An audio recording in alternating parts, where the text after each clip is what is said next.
Assalamu alaikum students, class pre-9th. Hopefully you are good. We are on page number 24. We have done our all chapter. Now we move towards to the question answers or our exercise. We have done this MCQs. I'll explain each and every MCQs. Now we move to another question number, that is 1.2. What is the difference between the base quantities and the derived quantities?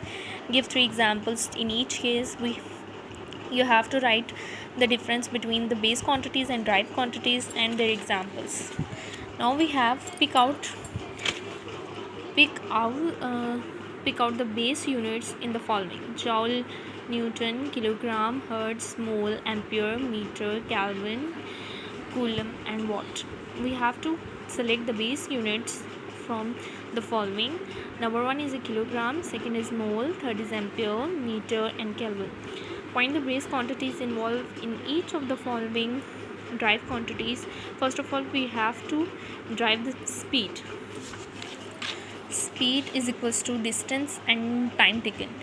Distance stands for d and time stands for t, and distance unit of speed is distance is meter, and t units, time period unit is seconds. Now the base quantities are meter and second. Second, we have the volume. The volume is equals to length multiply width multiply by height, m cross m m meter.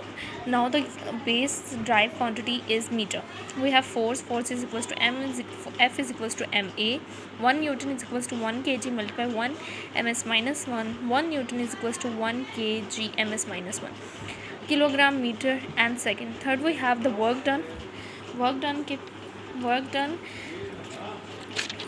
के जो base units हैं, that is kilogram, meter and seconds. Now we move toward the question number 2, that is estimate your age in seconds. You have to estimate your age in seconds. How? First of all, you have to multiply. For example, your age is 15. You have to multiply the age to 365 days to get the answer. Now multiply the answer with 24 hours. 1 day के अंदर कितने hours होते हैं, that is 24. You have to multiply with 24. Then hours के बाद हमारे पास minutes आता है, minute 60. Then multiply your value with 60. Then multiply your value with seconds to get answer in seconds. 60 seconds. What role SI units have played in the development of the science? We have already told it. What is meant by Vernier constant, that is the Vernier least count. You have to write.